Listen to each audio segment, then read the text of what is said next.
Greetings, Legunus. Arendelft here. So, Death of Hope. Has it been cancelled?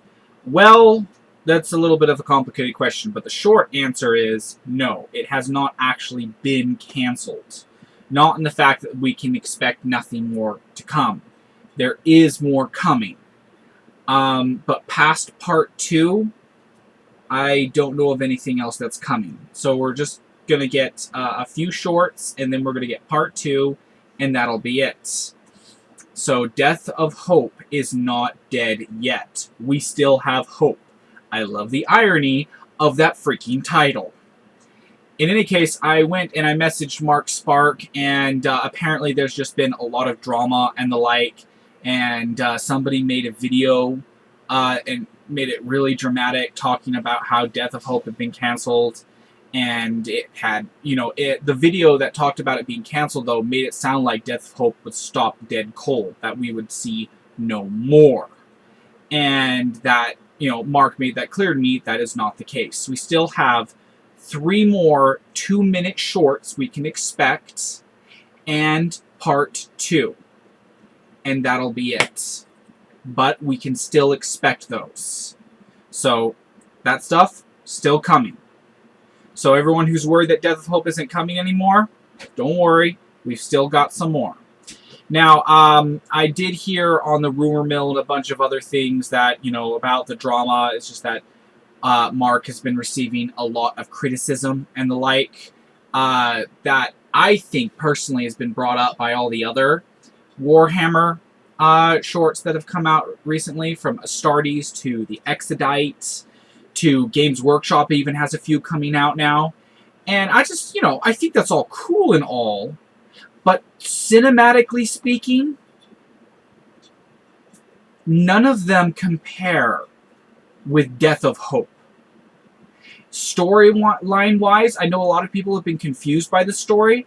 I personally have been keeping up with it. I'm familiar with what happened during the 500 Worlds and that kind of stuff, so it makes a little more sense. I know in the latest one, part 1, I believe, there was some confusion about exactly what's going on the ship that wasn't made clear. You know what? I completely understand the confusion and all. Do I see it as valid criticism? Sure. Okay. There wasn't much of a story exactly made perfectly clear. But to me, I'm a patient guy for really awesome works. And I could tell this was an in-between. In other words, for it to make sense, it needed a before and an after. There wasn't a right before, and there isn't an after yet, but the after is coming, and I was willing to wait. I was just like, the after will come.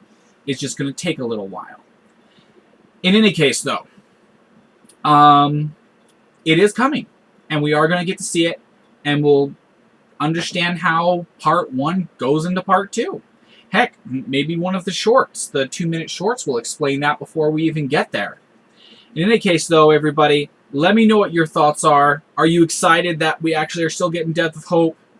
Are you a big critic of it and actually don't care to see it again?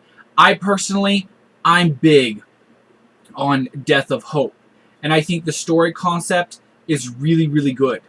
And I am hoping to see a lot more of it in the future. However, I understand Mark wanting to bow out for the time being due to all the drama that's been surrounding this. And just the hard time he's been having there. That I completely understand.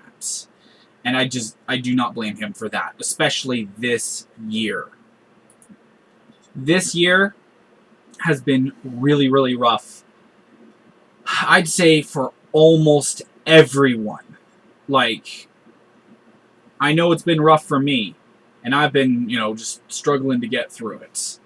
In any case, though, everybody, I highly suggest you go and, continue to show your support for Mark. And all of your favorite creators.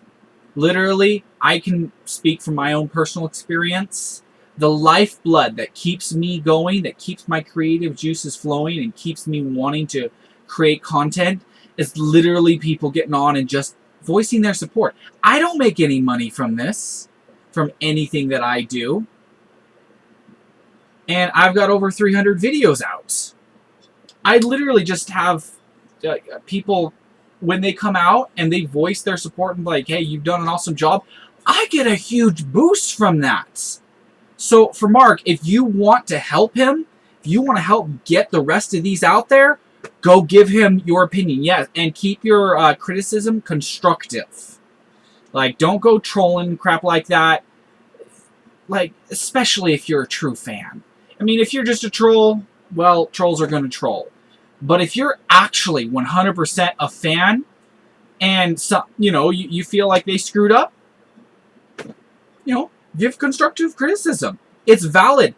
I have had my own works improve many times because somebody came up and said, hey, you kind of screwed up really bad in this area, this area, and this area, and this area. You did good in this area, but you screwed up in all those other ones. And while at first I was just like, ouch, that hurts. Like, that may sound silly, but I was just like, wow. And then, like, after that wore off and I had time, I know I'm making this sound dramatic, but after I had time to, quote, recover, unquote, I was like, you know what? That's all really valid criticisms. And I took it to heart and used it to make my stuff better. That's the thing. When you're a creator, you need people to be able to come up and say, at least in their opinion, what you're doing wrong so you can improve. And I'm sure that in that area, Mark is no exception. I'm sure he wants constructive criticism. But the people who come out, they're just being trolls. They're not helping anybody. And the rest of us know it. Don't feed the trolls. Anyway, everybody, once again, yeah, let me know what your thoughts, comments, feedback are in the comment section below. And, yeah, give me any thoughts that you have. In any case, don't get into too much trouble, or do. It's always up to you. Toodles, Legionist.